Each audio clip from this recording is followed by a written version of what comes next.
दूसरी सुबह जमींदार, मुनीम और दो आदमी जिनके हाथ में लाठी थी, चारों लोग रामू के घर की ओर चलते हैं।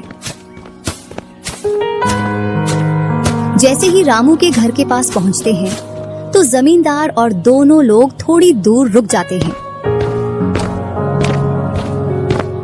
अरे रामू भैया, बाहर निकलो, मैं पास ही के गांव से आया हूँ। जरूर, जमींदार होगा। मैं आज गेट खोलूंगा ही नहीं। मैं तुम्हारी ससुराल से आया हूँ। तुम्हारे ससुर साहब ने तुम्हारे लिए कुछ रुपए और कुछ आभूषण भेजे हैं, क्योंकि बुढ़ापे की वजह से उनसे यहाँ तक आने की नहीं बन पा रही थी, इस वजह से उन्होंने मुझे भेजा है।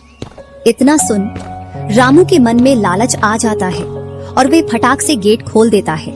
कहाँ है पैसे और धन? क्या तुम्हारा ही नाम रामू है? हाँ, मेरा ही नाम रामू है। कहाँ है धन? यही पास में रखा है, चलो दोनों उठा लाते हैं। वह मुनीम के साथ चल देता। थोड़ी दूर चलने के बाद मुनीम जमींदार जी को बुला लेता है। जमींदार और दोनों लोग रामू के पास आ जाते हैं। लाओ, मेरे पैसे लौटाओ, ब्याज समेत।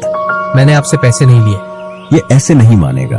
अब तुम दोनों के हवाले करता हूँ, तुम चाहे जैसे इससे पैसे निकालो।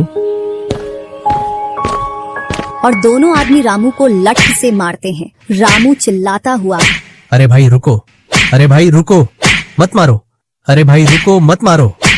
इधर वह दोनों रामू में दे लठ बरसा रहे थे।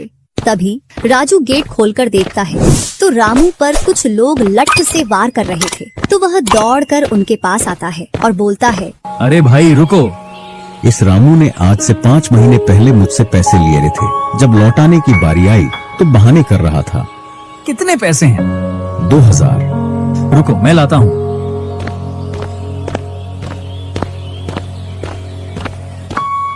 राजू रुपए लाकर जमींदार को देता है और जमींदार और उसके साथी वहां से चले जाते हैं। इधर रामू भी अपने घर में चला जाता है और राजू भी।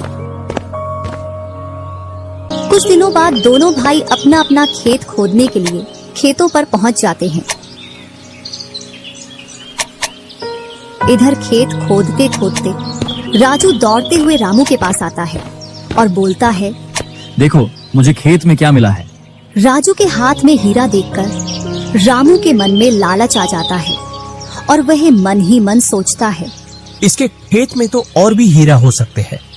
क्यों ना मैं इसको मेरा वाला खेत दे दूं और इसका खेत में रख लूं, जिससे मेरे पास भी बहुत सारे हीरे हो जाएंगे। मैं क्या बोल रहा था, क्यों ना तू मेरे वाले खेत पर फसल कर ले और मैं तेरे वाले पर। इतने दिनों से तू कम जगह पर कर रहा था।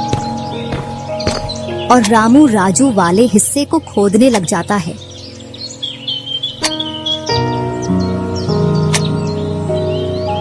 शाम तक पूरे खेत को खोद देता है, लेकिन उसे उसमें कुछ भी नहीं मिलता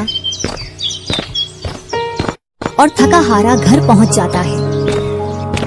आज पूरा खेत खोद दिया, लेकिन फिर भी एक हीरा नहीं मिला, जबकि राजू ने खेत का एक कोना खोदा था, उसमें ही उसे एक हीरा मिल गया। अच्छा, आप अगर ऐसे ही मेहनत करते रहे तो एक दिन आपको भी बहुत सारे हीरे मिलेंगे। बातों ही बातों में रामू की नींद लग जाती है। तब वह बोलता है, आज जैसी नींद मुझे कभी नहीं आई। हाँ, अगर तुम ऐसे ही मेहनत करते रहे तो आपको रोज ऐसी नींद आएगी। और रामू उसे वर्ष राजू की तरह अपने खेतों में मेहनत करता है और दोनों की फसलें बराबर निकलती हैं, जिससे रामू के चेहरे पर अलग ही चमक दिखती है। एक दिन चारों लोग साथ में बैठकर खाना खा रहे थे। क्या सच में उस दिन खेत में से हीरा निकला था? हाँ भैया, निकला था ना। जो आज आपके घर में, उसकी वजह से कई सारे हीरे रखे हैं। इतने में ही रामू की पत्नी बोलती है, वह तो नकली था, आपसे काम करवाने के लिए। इसी प्रकार बातें करते करते चारों लोग अपने अपने घरों में जाकर सो जाते हैं।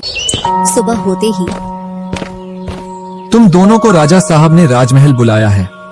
वह दोनों भाई सेनापति के साथ चल देते हैं। अब पता नहीं कौन सी आपदा आ गई।